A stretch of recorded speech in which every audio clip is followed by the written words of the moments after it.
وہ ہمارے ہی آباء و اجداد تھے. تاریخ اٹھا کر آج بھی دیکھ لیں جو چیزیں تاریخ پر رقم ہیں کس قدر مظالم ہوئے. کتنے گاؤں، کتنے شہر آبادی سمیت لوگوں کی موجودگی میں لوگوں کو گھروں میں محصور کر کے ان کو آگ لگا دی گئی اور لوگوں کو زندہ جلا دیا گیا. اور پھر اس میں کسی نے یہ نہیں پوچھا کہ بھائی تم کون ہو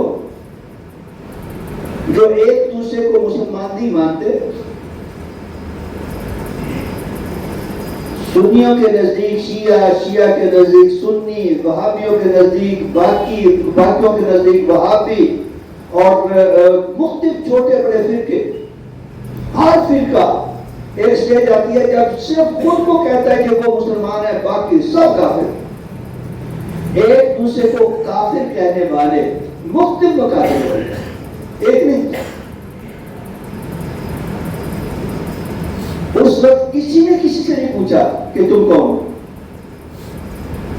اگر تم شیعہ ہو تو چلے جاؤ، سنی ہے تو تمہیں اڑا دیں گے. تم سنی ہو تو چلے جاؤ، شیعہ ہو تو تمہیں اڑا دیں گے.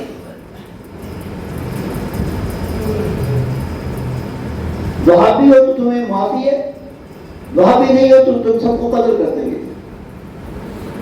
اگر وہابی ہو تو تمہیں سزا ہے، باقی سب کو معافی ہے. Not at all. کوئی ایک فرقہ انہوں نے نہیں چھوڑا، کوئی ایک مکتب فکر نہیں چھوڑا. سب کو انہوں نے صرف مسلمان سمجھتے ہوئے لا الہ الا اللہ محمد رسول اللہ کہنے کی پاداش میں لوگوں کو زندہ جلایا، گھروں کو آگے لگائی گئی. پورے دیہات، یہاں تک کہ پورے شہر گرا دیے گئے، پورے شہر گرا دیے گئے. اور عالم انسانیت کے بڑے جگادی جو ہے نا، بڑے چوکی، بڑے ادارے، UNO اور عالمی تنظیمیں ساری کی ساری محض خاموش تماشا کریں گے. کسی نے کچھ نہیں.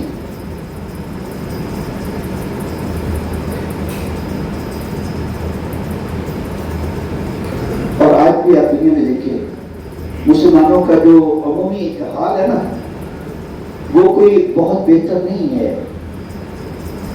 اپنے آپ پر میں بار کہتا ہوں، اپنے آپ پر قیاس کر کے دیکھ لیجیے ہمارا اسلام کے ساتھ عملی تعلق کتنا ہے. جس شعبے میں ہم کام کر رہے ہیں اس شعبے میں دیکھیے کہ اسلامی تعلیمات پر عمل کرنے والے خوش نصیب کتنے ہیں. یہ چھوٹے ریڈی والوں سے لے کر بلکہ ڈیلی ویجز کے مزدوروں سے لے کر سربراہان مملکت تک مختلف شعبہ ہے زندگی، تجارت کا ہو، صنعت کا ہو، کاشتکاری کا ہو، تعلیم کا ہو، تعلم کا ہو، یہ میڈیکل سائنسز کا ہو، طب کا ہو، دوسرے جتنے شعبے ہیں، جس شعبے پر نظر اٹھا کر دیکھیں اور پھر ذرا غور کریں، خاص طور پر جس شعبے سے خود ہمارا تعلق ہے وہاں پر قرآن و سنت کے مطابق فرائض کی ادائیگی کرنے والے خوش نصیبوں کی تعداد کتنی ہے. جو قرآن و سنت کے مطابق اپنے فرائض سر انجام دیتے ہوں اور قرآن و سنت سے ہٹ کر انہیں کسی بات کی کوئی پرواہ نہ ہو. رشتہ داری میں دیکھ لیں، تعلق داری میں دیکھ لیں، اتنے کمزور مسلمان جو جن کا قول و فعل کے ساتھ مطابقت ڈھونڈنا بڑا محال ہے. رب نے فرمایا کہ یا ایھا الذین آمنوا لما تقولون ما لا تفعلون، ایمان والو تم وہ کیوں کہتے ہو کرتے نہیں. کبر مقتن عند اللہ ان تقولوا ما لا تفعلون. رب کریم کے نزدیک تو یہ بہت بڑی بات ہے کہ تم ایسے کہو جو کرتے نہیں. ہماری صورتحال کیا ہے؟ کہاں کھڑے ہوئے ہیں؟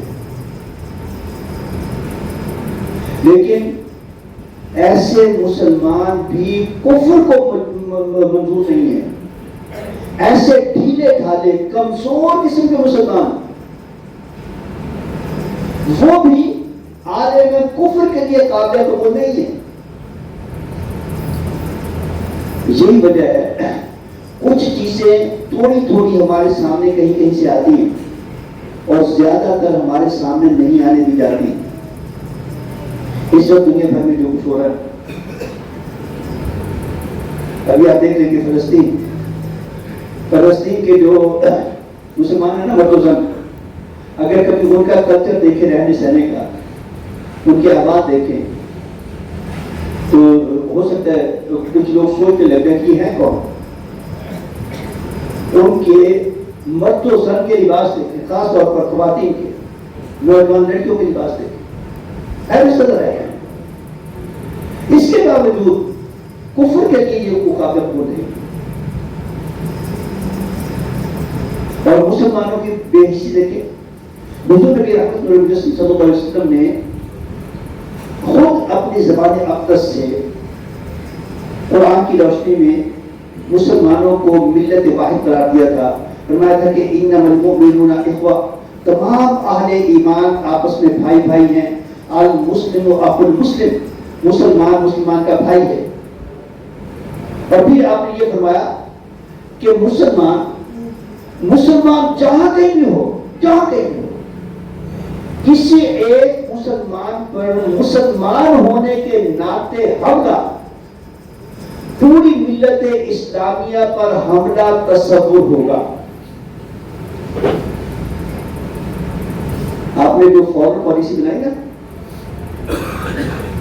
جو امور خارجہ کے اعتبار سے آج کہا جاتا ہے کہ جو سلطنت کے اعتبار سے جو سب سے اہم ڈپارٹمنٹس ہوتے ہیں ان میں سر فہرست نہ صحیح تو سب سے اہم ڈپارٹمنٹ میں سے ایک دفتر خارجہ ہوتا ہے. خارجہ پالیسی کیا ہے؟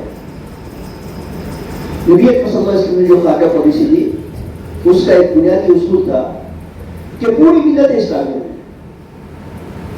پوری ملت محققین کے نزدیک کہ حضور نبی رحمت صلی اللہ علیہ وسلم کی ظاہری حیات طیبہ میں صحابہ کرام کی تعداد 10 لاکھ کے رقبہ تھی اور 10 لاکھ مربع میل کی سلطنت تھی جو نبی اکرم صلی اللہ علیہ وسلم نے بوقت وصال مسلمانوں کے لیے چھوڑی.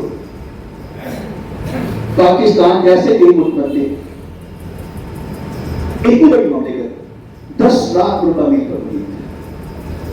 آپ نے فرمایا کہ اس پوری سلطنت میں جہاں کہیں بھی، بلکہ پورے عالم میں جہاں کہیں بھی کسی مسلمان پر مسلمان ہونے کے ناطے ظلم و ستم کیا گیا، اس پر حملہ کیا گیا، اس کو پریشان کیا گیا، تو یہ سمجھا جائے گا کہ پوری ملت اسلامیہ پر حملہ ہوا ہے. فرد واحد جو ہے، ہر فرد ہے ملت کے مقدر کا ستارہ.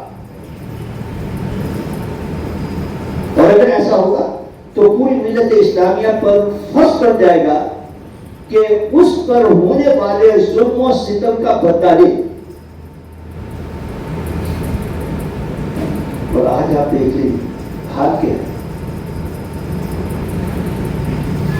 ایک طرف ایک جگہ پر ظلم و ستم کے، مسلمانوں پر ظلم و ستم کے پہاڑ توڑے جا رہے ہوتے ہیں، دوسری طرف ظلم کرنے والوں کے ساتھ مسلمان ممالک اپنے تعلقات مضبوط کر رہے ہیں. پاکستان یہ عالم اسلام کا ایک بڑا نمایاں ملک ہے، بڑا نمایاں ملک، بڑا امیر ملک ہے.